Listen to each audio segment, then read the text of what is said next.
He sat in his cell, waiting for death. Dr. Takeshi Nakamura was 34 years old. He was a surgeon for the Imperial Japanese Army. And now he was an American prisoner.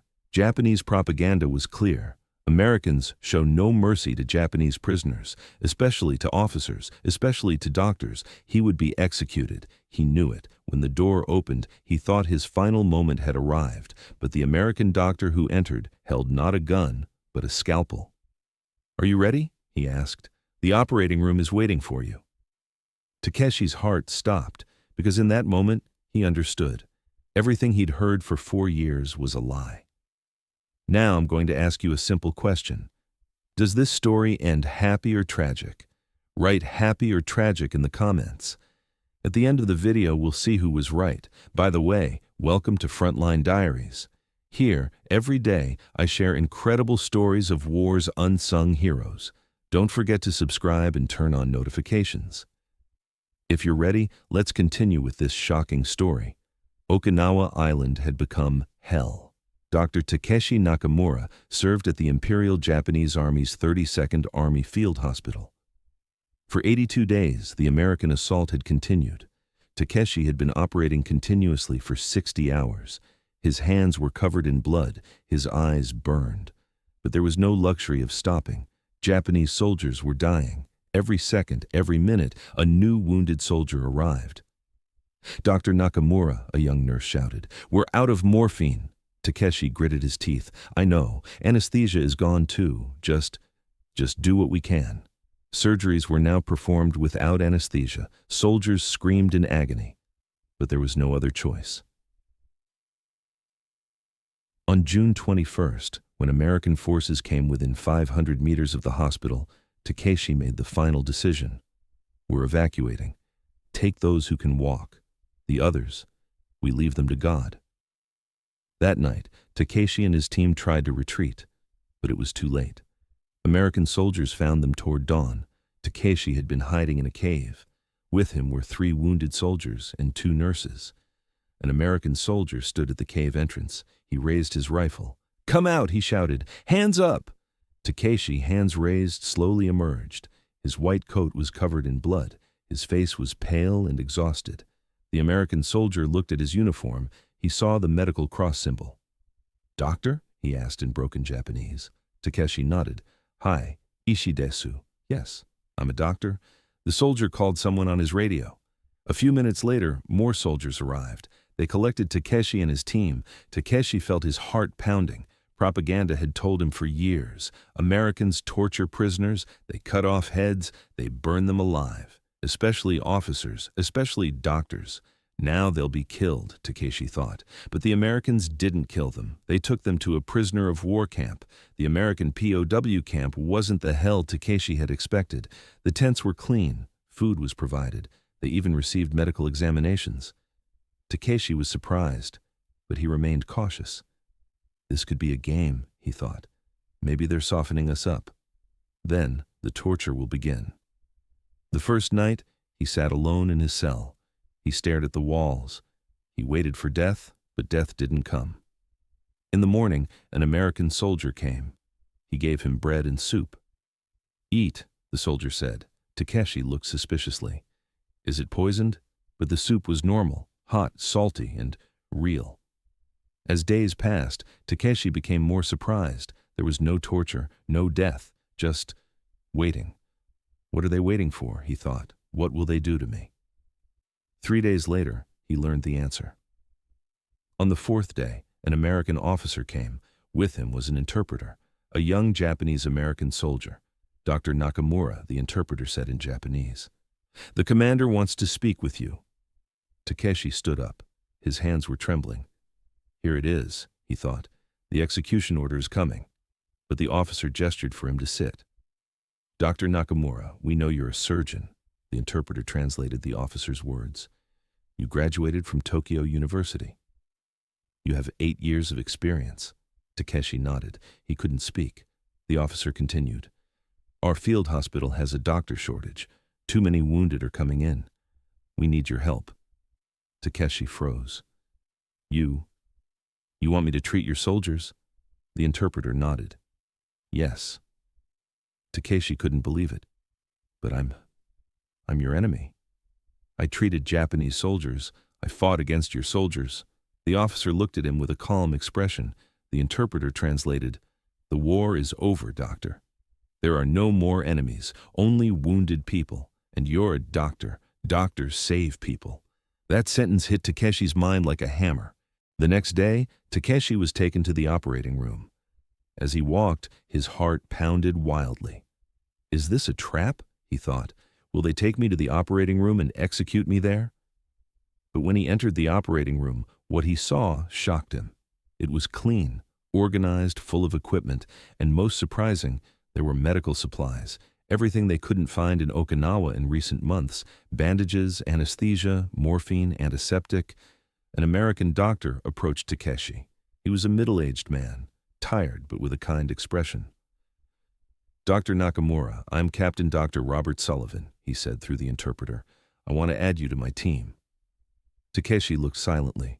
Sullivan continued. "Now I'm going to show you something. But first I'll ask you a question. Are you a doctor or are you a soldier?" Takeshi hesitated. Then he spoke. I'm a doctor, but I'm also a Japanese soldier." Sullivan nodded. "I understand. But here, you're just a doctor. And so am I." "Agreed?" Takeshi slowly nodded. Sullivan smiled. Then he handed him a scalpel. "Then welcome."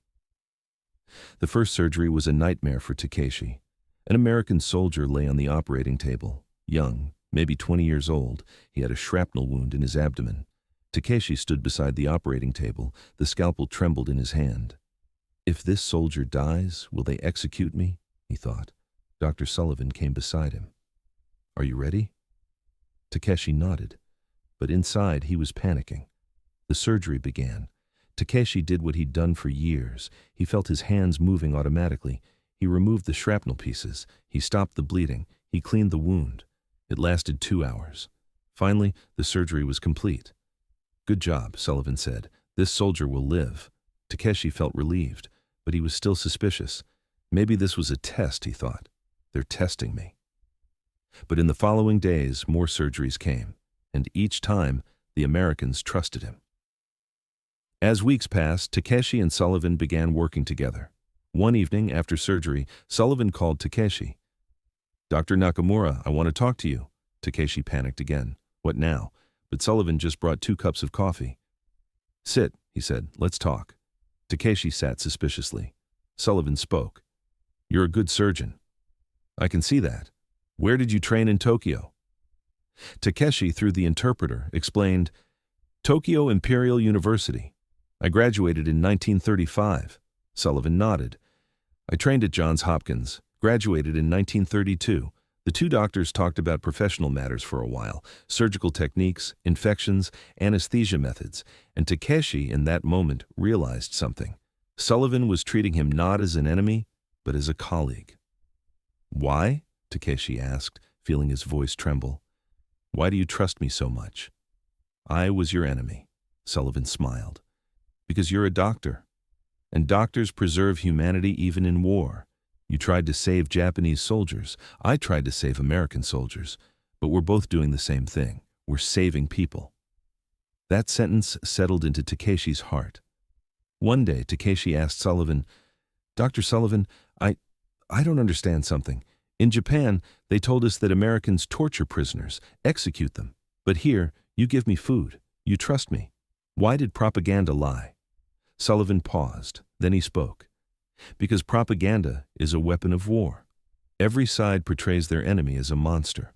That way, soldiers fight more easily. But the truth is, there are people on every side. Good people, bad people. But most are just normal people doing their duty." Takeshi lowered his head. I believed the propaganda too.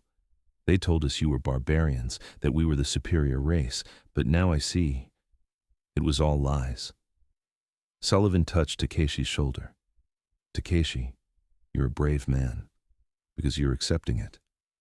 Many people continue living with the lie even when they know it. But you're seeing the truth." Takeshi couldn't hold back his tears.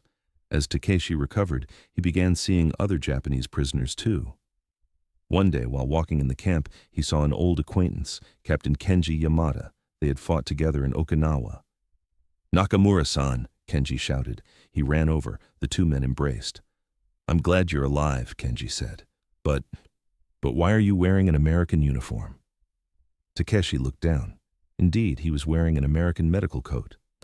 I work at the hospital," Takeshi said. Kenji's face changed. "What? You work for the Americans?" "Yes, I treat the wounded." Kenji stepped back. "You're a traitor. You're betraying the Emperor." Takeshi shook his head. "No, I'm just a doctor. I save people. But they're the enemy." "The war's over, Kenji. There are no more enemies, only wounded people." Kenji looked at him angrily. Then he turned and walked away. Takeshi felt sad, but at the same time, he knew he was certain. He was doing the right thing. August 6th, 1945, an atomic bomb fell on Hiroshima. August 9th, a second bomb on Nagasaki. August 15th, Emperor Hirohito spoke on the radio. "Japan has surrendered." Takeshi listened to the news with other prisoners in the camp.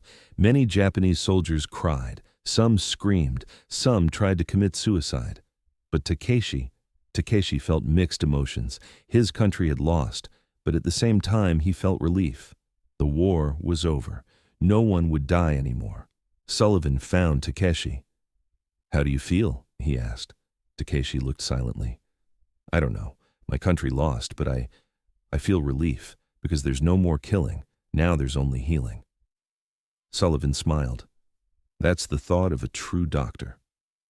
In October 1945, Takeshi was sent back to Japan. Before leaving, he found Sullivan. "Dr. Sullivan," he said, I want to thank you. You reminded me of humanity. You showed me that medicine is bigger than war." Sullivan hugged Takeshi. "Takeshi, you're a strong man. When you return to Japan, tell people the truth. Show them that even enemies are human." Takeshi couldn't hold back his tears. "I promise you. In Japan, I'll tell people that propaganda was a lie, that humanity is real." Sullivan smiled. "That's what the world needs." When Takeshi returned to Japan, he saw ruins. Hiroshima and Nagasaki were gone. Tokyo had burned. People were hungry and sick. But Takeshi didn't give up. He began working at a local hospital. With limited resources, he treated patients. And every time he looked at a patient, he remembered Sullivan's words. Doctors preserve humanity even in war. In the 1950s, Takeshi began teaching young doctors. He taught them not just surgery, but humanity. "Propaganda can lie to you," he would say. "It can tell you your enemy is a monster. But remember, every human is a human. And we doctors must know this best." In 1960, Takeshi received a letter from America. It was Dr. Robert Sullivan. The letter said, "Dear Takeshi, I hope this letter reaches you. Years have passed, but I never forgot you. You were a special colleague to me, because you showed that humanity is stronger than war. In America, I still practice medicine, and I tell young doctors your story. I show them that medicine is bigger than politics. I hope you've built a good life in Japan, and I hope you continue to tell the truth. With love, Dr. Robert Sullivan." Takeshi cried as he read the letter, and he wrote back, "Dear Dr. Sullivan, your letter is the most precious gift of my life. Every day I do what I promised you. I tell the truth. I tell people that propaganda was a lie. When you gave me that scalpel, you didn't just give me a surgical tool. You gave me trust. You gave me humanity. Forever grateful, Takeshi Nakamura." A scalpel is just a metal tool, but for Dr. Takeshi Nakamura, that scalpel was much more. It was a symbol of trust, a symbol of humanity, and a symbol of hope. In 1945, in Okinawa, a Japanese surgeon was waiting for death, but an American doctor gave him a chance, a scalpel, and a lesson in humanity. That lesson changed Takeshi's life, and perhaps it changed the world too. Because after the war, for peace to come, enemies needed to look at each other with humanity. And Takeshi found that humanity in a scalpel held by an enemy's hand. So, did the story end happy or tragic? What did you write in the comments? Did you guess correctly? If this story moved you, Don't forget to hit the like button, and to see a new Frontline Diaries story tomorrow, don't forget to subscribe. See you soon.